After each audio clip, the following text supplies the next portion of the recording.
that in the last 6 months, 766 families came forward to find an end to their struggle with homelessness. And not only that, but this year alone, 768 homeless students were discovered in the Palm Beach County Public Schools. And it's only February, and it's still happening. We know the size of the homeless population now, and it's time to do something.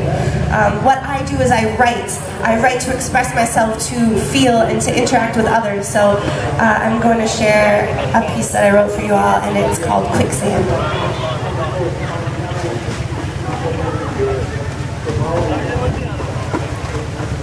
She packs his lunchbox with the last scraps of food and more discarded dreams, drops him off at school with a kiss, quick to cut the engine of their mobile home on wheels, this four-door rust bucket gas guzzler, the only asset to her name other than her last few shirts without stains. He shuffles off, shame sticking to the soles of his shoes because kids can be cruel, preying on the weak for a laugh, but he knows the rule. Stay quiet, unnoticed, spotlights are suicide. She watches him walk away with a hurt in her heart, does not cry until he blends into the schoolyard crowd, around a corner and out of sight. Only then do her eyes shut tight. Liquid failure feelings are forced free between eyelids. She takes a breath and drives away, has perfected the art of parking lot picking, finding the safest, out-of-the-way spots. She sleeps, salvages a few hours of unconsciousness, a reprieve from the wreckage that is her life now, this shipwreck of a situation. She is always wary.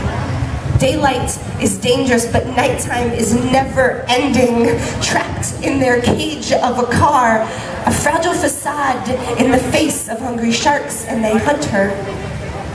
Circling, swimming ever closer, it chokes her, this crippling fear.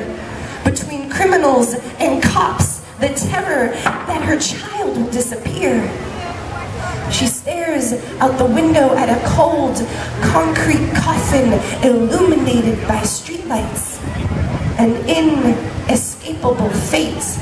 But there is a ferocity in survival, and she will fight. But the shelters are shut, full up, forever. That's what this feels like, an unending nightmare. She's trying to pull her family out of this pit, but there are no footholds in quicksand.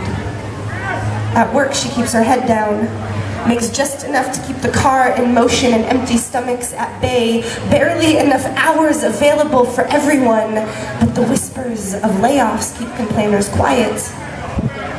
Her son only complains when the hunger pains hang overhead. They survive. Siphon small pleasures out of the littlest things, like the picture he drew for her in art class, and the way she strokes his hair as he falls asleep in the back seat. But the weight of their world are burdens on both of their backs. Some of us have washed our hands of helping, convinced ourselves to not care, to cushion our needs and comforts, content, complacent. The golden rule is that now gold rules. We parade around our profits, the shadows of our skyscraper successes supplying the cold beds for thousands, and we smile in satisfaction at a job well done, sitting apathetic knowing someone will step up. Surely the desperate and dying will discover an end to their struggles, and our situations aren't easy. Life is hard. Let go of your misconceptions. Do not believe the lies. The Good Samaritan is not a ghost story. Loving your neighbor sounds easy in theory, but this city is sinking. And sometimes being a hero means saving others when no one else will. Do something.